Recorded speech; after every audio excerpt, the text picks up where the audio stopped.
All right, thank you. For those that can't see my screen, it's there's a Nextdoor app, and this is a post from a Nextdoor app.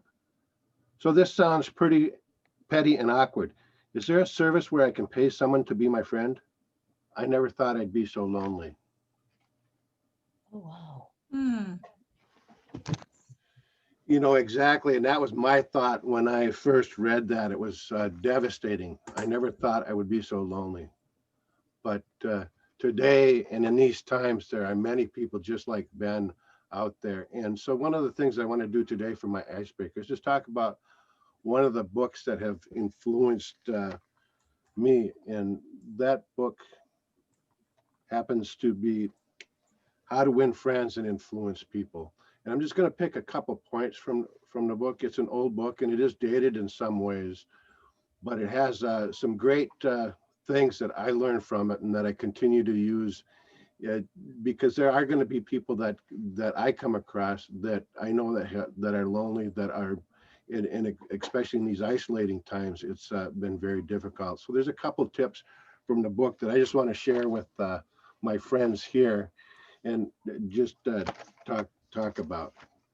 And one of the first things is whenever I meet someone, in fact, almost all the time, I try to have a smile on my face. One of the things that a smile does, it says that I like you. Um, you make me happy, and I'm so glad to see you. And so a smile doesn't happen on its own. They say it takes so many muscles to frown and so many muscles to smile. Yes, it does take muscles. So it's an act of effort. And one of the things that I've challenged myself to do is to make that active effort constantly. Just the other day, I was coming up the stairs and I was reminded by this gal at the desk. However, we're masked up at times, but one day she said to me, "Leo, you're always smiling," and that's a first impression that we can keep making over and over and over again uh, to everyone. And just a small story about smiling. Many years ago, there was a new employee coming on the floor, and we had this portal that you looked through when you came through um, the doors into the shop floor. And the lady said the first person thing I saw was a big smile coming through there. Now that lady I happen to be married to now 24 years later. So the first thing she saw from me was a smile. So in the book, that's one of the key points that Dale Carnegie makes, is to smile.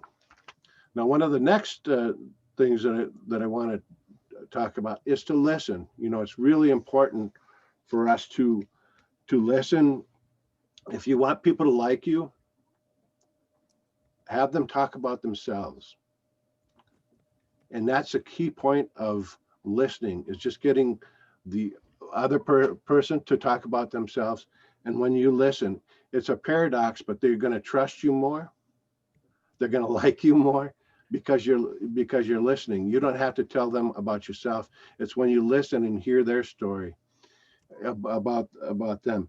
It builds trust, loyalty. It also builds engagement because the more the person is sharing with you, the more engaging that they felt that they are with you. So being a good listener is a key point made in the uh, how to win friends and influence people.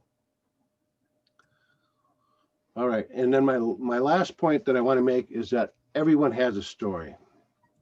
And when you take those items and you're smiling, you're listening to the person, you realize whoever it is and wherever they've come from, they all have a story. And many of us have literally have many stories, but we all have an all-encompassing story. There's been challenges that we've all came across. Now, our challenges, they don't have to be big challenges or what someone might perceive as big challenges. But when I sit down and I listen to someone, the funnest part for me as a listener is to find out the different things that they want to impart. Because eventually, when you ask questions and you're listening, the person that you're speaking to is going to share more about themselves and let you know what it is that has made them. And I think that's an important uh, important part, that when we put the, I'm actually going to take, all right, so when we put these things together, when we're listening, when we're smiling, and we're letting someone tell their story, we are being a friend and making friends. And I think in these times, and even in the future when it's not these times, that it's so important. So I guess that's the message that I would like to leave with you, is that out there, make it a point to be a friend, and so that we see less of, I never thought I'd be so lonely. Madam Toastmaster.